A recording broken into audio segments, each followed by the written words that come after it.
I would like to invite Aditi Hazra. She's an assistant professor of medicine at Harvard Medical School, and she also is a genomics researcher.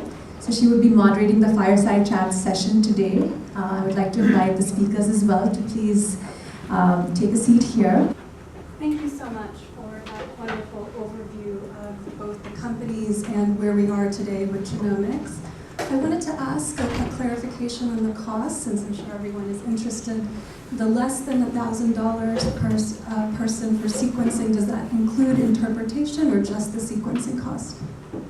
That includes interpretation on a variety of different items. It includes ancestry, risk, variants that contribute to cardiovascular risk, to cancer risk, things like that. Pharmacogenomics for over 200 drugs, and ACMG59, which are the core genes that have been selected by the American College of Medical Geneticists for reporting serious but actionable risk. So yeah, there's a complete. It's not totally comprehensive. It doesn't include deep dives, manual curation on somebody's rare disease, but it does include all of those different kinds of curation. Great, thank you.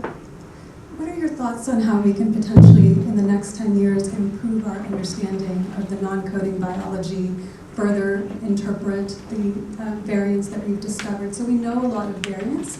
We don't necessarily know the disease mechanisms that they are related to. So would either of you like to share your thoughts? I can go first. I actually worked in this area in George's lab a little bit, and I work with my wife in this area. She's a professor at Harvard Medical School, and it's an area I think that's really critical for whole genome sequencing to contribute to, because we have a lot of information about where these where different loci are in the genome that contribute to a variety of risks. But these are associations that have been generated with GWAS, genome-wide association studies using genotyping arrays. Those arrays tell us where the risk areas of the genome are, but they don't tell us what the causal variant change is. So whole genome sequencing is really the most efficient way to identify those particular causal variants. Would you like to add to this? Right, so yeah, as Preston said, to understand those non-coding variants, we have to move beyond genotyping and exome sequencing. And this is essentially possible today due to the cost decrease. But we really need to find the right model to incentivize people in opting out for whole genome sequencing rather than just genotyping. So That was a great answer, by the way, and the way to add a compact statement. It was very good. So I'd like to start with an origin story question. We've heard the name George Church mentioned a few times. He's a luminary professor of genetics at Harvard Medical School, a pioneer in the field. What are 1 to 2 takeaways that you have from George that either you've gotten through your mentorship or his role in these companies with you that you can share with the audience today?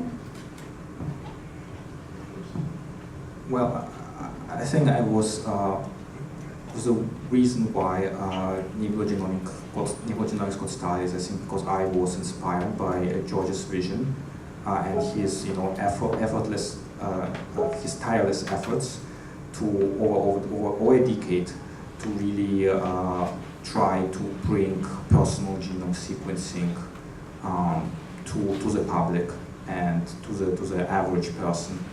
And part of the reason that I was inspired by this is that he just always keeps going, and that's his vision, and he doesn't give up on it. I together with him, I started nucleogenomics to essentially help accomplish that goal.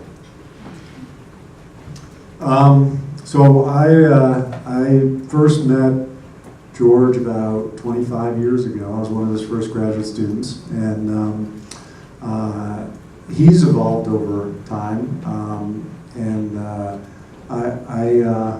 I think that one of the most, there are so many amazing things about George, it's hard to begin in one place to highlight one or a few things about him that are extraordinary, but obviously it helps in life to be a genius.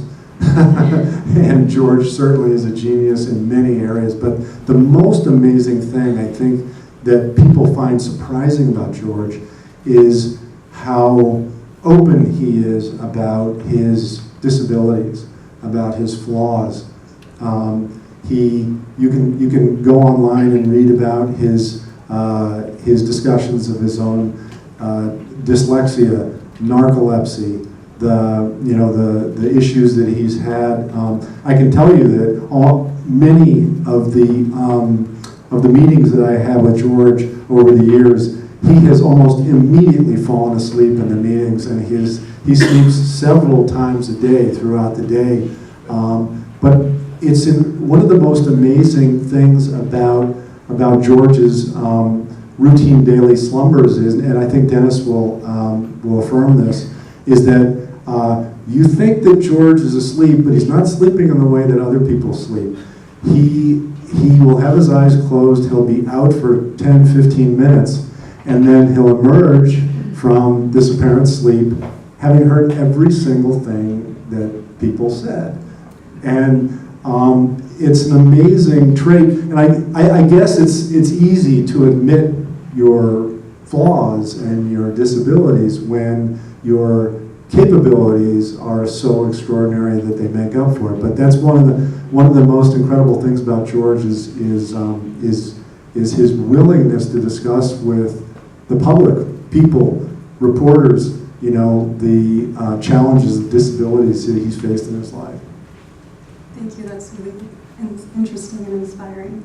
So one of the topics that I've discussed with George is about diversity in genetic studies. So in 2009, 96% of the genome-wide association studies were participants of European ancestry. So how can we improve genomic research and diversity in genomic research? So what are some of the challenges and hopes if we hope to equalize polygenic risk prediction for complex diseases? So we have genomics now for a few of us. If we'd really like to have genomics for all of us, or the rest of us, how can we achieve that in the next 10 years? Yeah, so I think that's a very important problem that you brought up. But I wouldn't even see it in the way like us or the others, the rest of us that who have not benefited so far from sequencing, because in fact everyone benefits from diverse data sets, because in the end we all came out of Africa, and that's still where most of human genomic variability resides, and unfortunately it's severely understudied, which hampers our understanding of human genetics in general. And that's an issue that must be addressed, and I think one approach that we're taking in doing so is